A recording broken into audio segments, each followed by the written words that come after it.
Back to our channel JK exam cracker. तो उम्मीद करता हूँ सब बढ़िया होंगे, सब अच्छे होंगे अपने अपने घर पे और अच्छे से पढ़ाई कर रहे होंगे। ठीक है, तो पॉलिटी का नेक्स्ट लेक्चर मैं लेकर आ गया हूँ जिसमें हम आज पढ़ने वाले हैं directive principles of state policies. ये लेक्चर मैं 2 पार्ट्स में डिवाइड कर रहा हूँ क्योंकि मुझे ऐसा फील हुआ कि यार तुम्हें प्रॉपर थोड़ा सा बता देना चाहिए डीपीएसपीज़ के बारे में, क्योंकि ये कहीं ना कहीं थोड़ा बहुत रिलेट करता है आपका क्या कहते हैं फंडामेंटल राइट्स के साथ भी। ठीक है, और जैसा कि हम लोग जानते हैं फंडामेंटल राइट्स पार्ट 3 में आते थे और ये DPSPs part 4 of the Indian constitution में आते हैं। ठीक है, जैसे कि मैंने यहाँ पे लिख भी दिया हुआ है, और ये जो फॉल करते हैं आर्टिकल 36 से लेके आर्टिकल 51 तक। ओके, और 51 ए मैंने जैसे कि पहले लास्ट वीडियो में बताया था, आर्टिकल 51 ए किस में डील करता है, फंडामेंटल ड्यूटीज़ में। ठीक है, कितनी फंडामेंटल ड्यूटीज़ थी हमारी 11 फंडामेंटल ड्यूटीज़ थी। ओके, उसमें मैंने आपको लेक्चर में हर चीज़ बताई है, पेन डाउन करके ज़रूर रखना। ठीक है, तो चलिए फिर स्टार्ट करते हैं directive principles of state policies, और इसमें क्या क्या हमारे लिए इंपॉर्टेंट है और एग्ज़ाम प्रोस्पेक्टिव से हमें क्या चीज़ें याद रखने की ज़रूरत है। ठीक है, ये जानते हैं आज इस लेक्चर में। तो स्टार्ट करते हैं, मैं 2 मिनट साइड होऊंगा, आप हमेशा की तरह एक स्क्रीनशॉट लीजिए अपने नोट्स बनाने के लिए, और फिर हम स्टार्ट करते हैं। Thank you. ठीक है, लीजिए।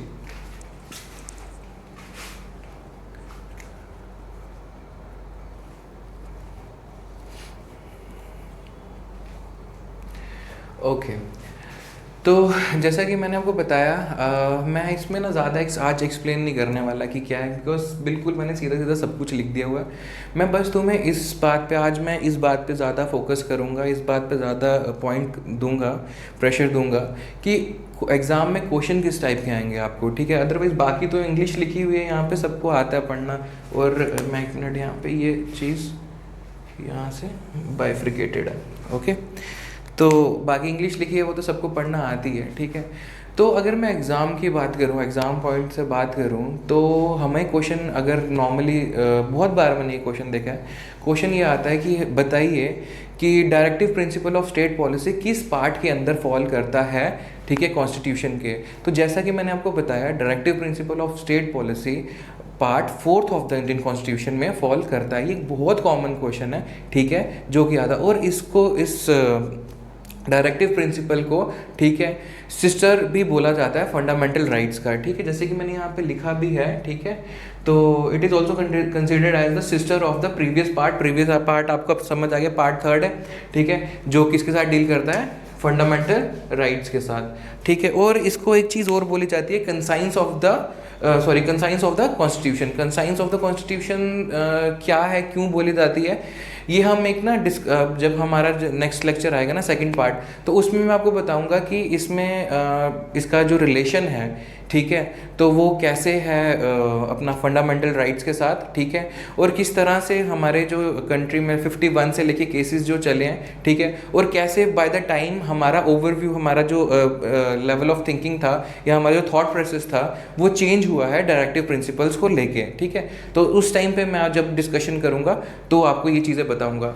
और अगर मैं डायरेक्टिव प्रिंसिपल्स की बात करूँ, मेन पॉइंट्स मैं खुद जो बोल रहा हूँ मेन पॉइंट्स हैं। ठीक है, एक चीज़ और है जो डायरेक्टिव प्रिंसिपल्स की अगर मैं बात करूं, तो डायरेक्टिव प्रिंसिपल्स नॉन जस्टिशिएबल हैं नेचर में, लाइक बट सबसे पहले हम सॉरी मैंने बताना भूल गया, डायरेक्टिव प्रिंसिपल्स होते क्या हैं।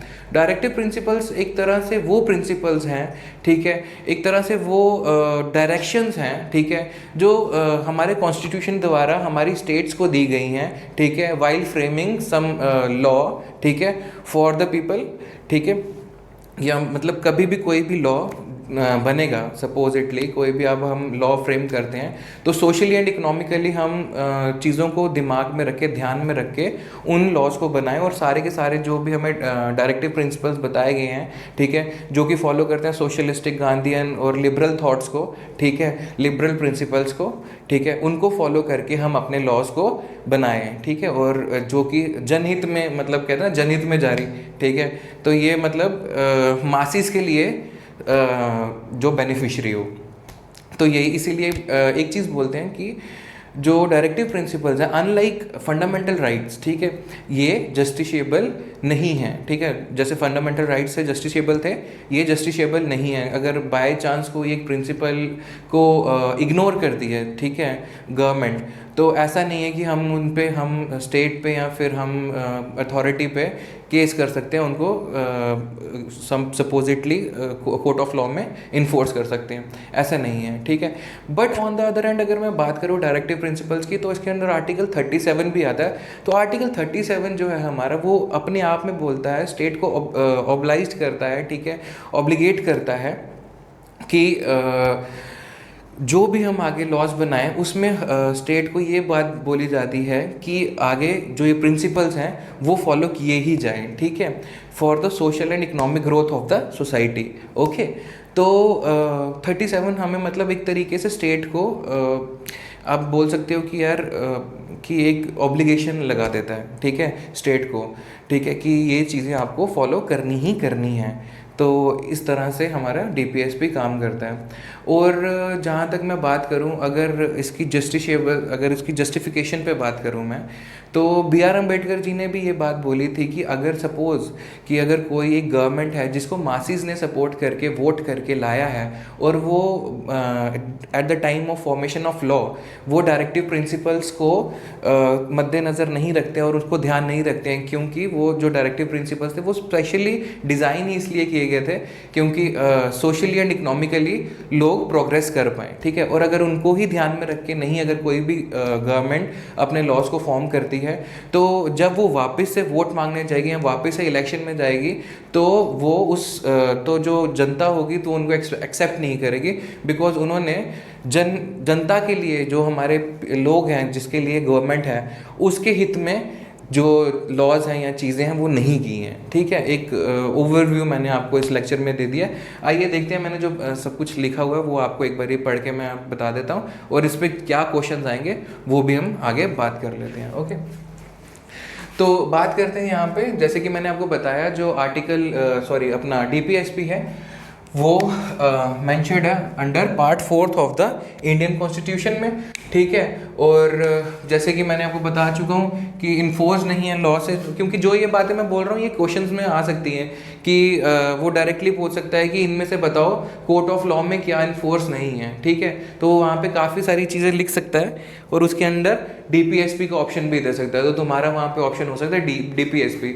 और जैसे कि मैंने पहले भी बताया था, फंडामेंटल जो ड्यूटीज़ हैं वो भी नॉन जस्टिसेबल है नेचर में, ठीक है, उसको भी हम कोर्ट ऑफ लॉ में चैलेंज नहीं कर सकते हैं। ओके, और जैसे मैंने आपको पहले बता दिया, 36 से लेके 51 आर्टिकल के बीच में ये फॉल करते हैं, ठीक। और उसके बाद ये सब चीज़ें लिखी हुई हैं यहाँ पर, जैसे मैंने बता दिया था कि it is also consider as the sister of the previous part, जो कि फंडामेंटल राइट है, और declared as the conscience of the constitution.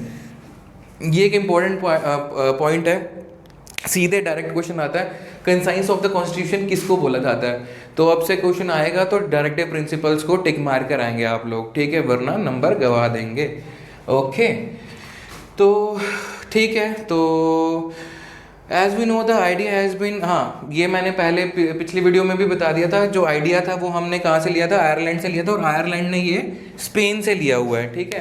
तो अगर कभी क्वेश्चन मैंने एक बार रिवाइज करने के लिए तुम्हारे दिमाग में ये चीज़ आ जाए, तो हमने जो आइडिया था कॉन्स्टिट्यूशन अपना डीपीएसपी का, वो कहाँ से लिया गया है, वो लिया गया आयरलैंड से, ठीक है।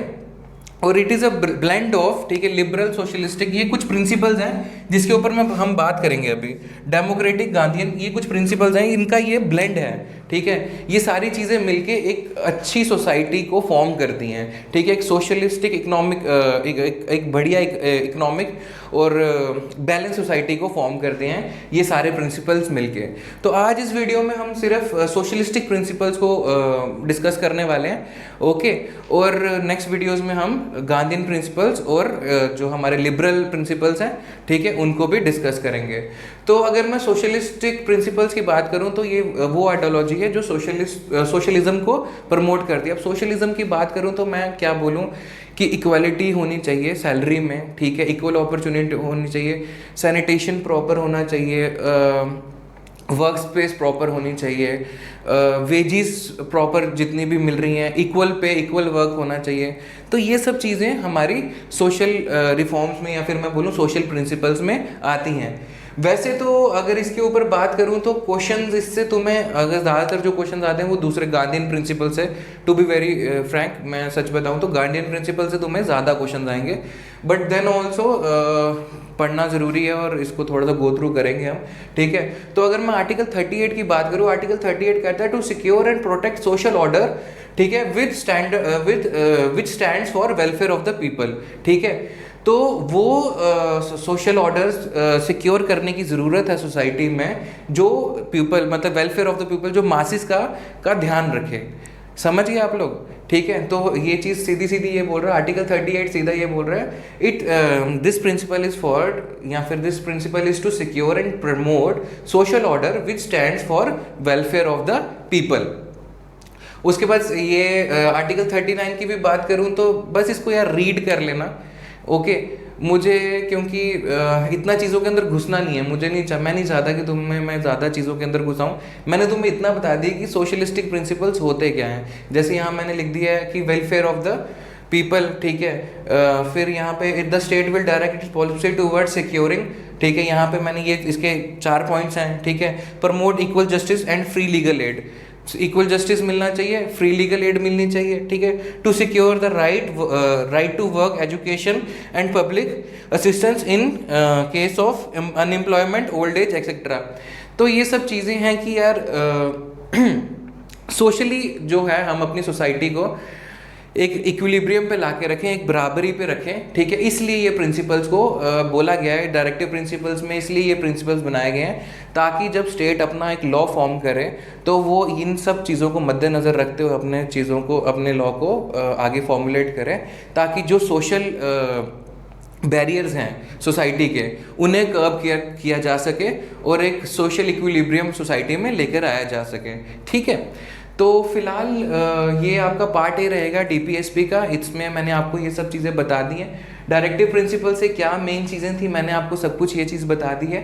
और इधर मैंने सोशलिस्टिक प्रिंसिपल्स के बारे में आपको बता दिया, सोशलिस्टिक प्रिंसिपल्स क्या होते हैं, ठीक है। नेक्स्ट हम जो पढ़ने वाले हैं वो गांधीयन प्रिंसिपल पढ़ेंगे, उसके साथ में हम पढ़ेंगे आपके लिबरल प्रिंसिपल्स पढ़ेंगे, ठीक है। और उसके साथ हम एक डिफरेंस देखेंगे कि फंडामेंटल राइट्स और डायरेक्टिव प्रिंसिपल्स में क्या डिफरेंस है और किस तरह ये एक दूसरे को कोरिलेट करते हैं, ठीक है। कैसे कैसे ओवर द टाइम हमने डायरेक्टिव प्रिंसिपल्स के लिए जो अपना व्यू था वो चेंज किया है, ठीक है दोस्तों। तो आज के लिए, आज इस लेक्चर में मुझे लगता है काफ़ी है, ठीक। तो नेक्स्ट लेक्चर में मिलते हैं आपसे जल्दी।